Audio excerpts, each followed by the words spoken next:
Nigeria's labour market is fractured into 6 distinct regional economies, with 45.3% of households experiencing a job loss, business closure, or inability to find work in the past year. Now, that's according to SBM Intelligence latest report, which finds that 79.1% of respondents that they surveyed would consider relocating for a good job, while the South-South recorded the highest flight risk at 92.6%.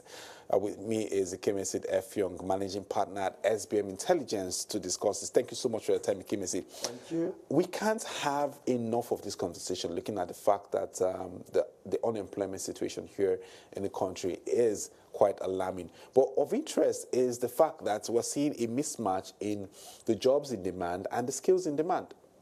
Yeah, absolutely. So according to these reports, which interestingly we were in part motivated to do because the MBS labor survey report, which usually comes out regularly, right, has not been published for a while.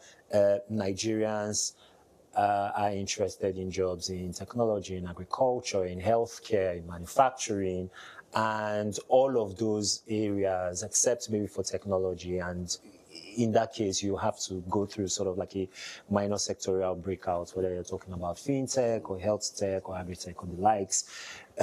Those sectors are really not printing a lot of jobs right now. Many Nigerians feel disenfranchised by the current unemployment market. Many of them are thinking of, and we've done certain reports outside of this, right, where Nigerians are expressing an interest first in relocating to other parts of the country where they feel the job market's a bit more favorable.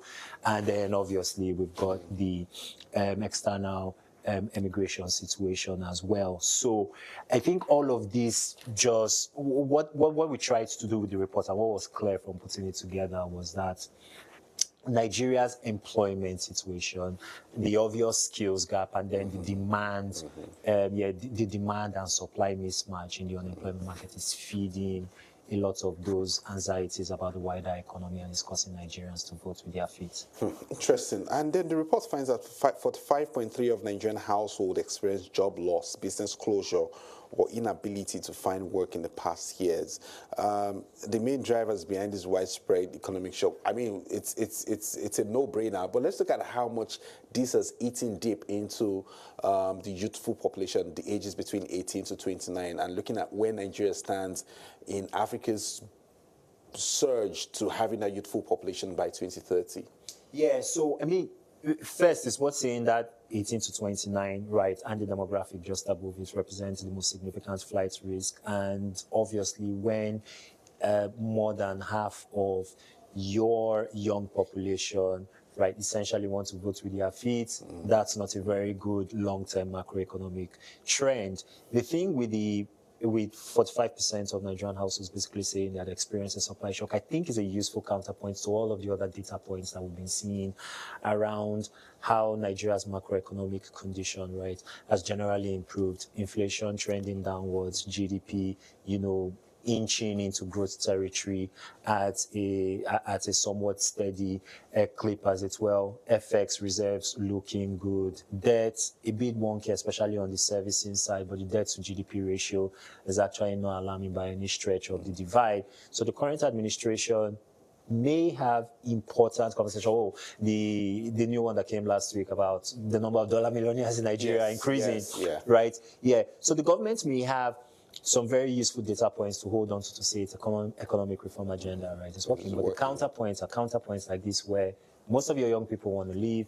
Almost half of all households, right, have either lost a job, had a wage reduction, or suffered a wage cut, had to close a business and the likes. So it appears as though a lot of that reform on the back end, right, isn't yet being felt in the real economy. Remember Economics 101 when we talked about the real economy versus versus the equities and debt markets. So in that sense, you almost have there's almost a feeling that they're two parallel Nigerias. There's one that's been mostly great for investors across a broad categories of assets, classes.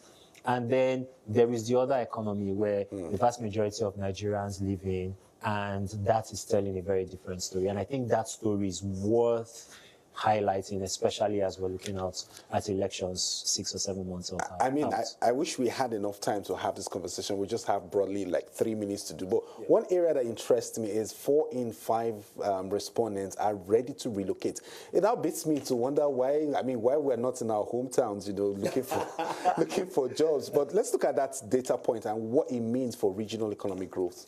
Yeah, it says, and this is why we say that there are 6 job crises right now, one, because each region has its own unique parameters. The Southeast is dealing with a quiet job crisis, for example. Lots of businesses are being shuttered, right, or downsides there. The Southeast, 92% of respondents say they want to leave. In the Southwest, wage pressures, right, are impacting on wider economic sentiment, as it were. We did a report just before this one where we showed that Lagos and Abuja still remain the most attractive, right? Abuja actually more attractive than Lagos, quite interestingly, for, intra-country migration.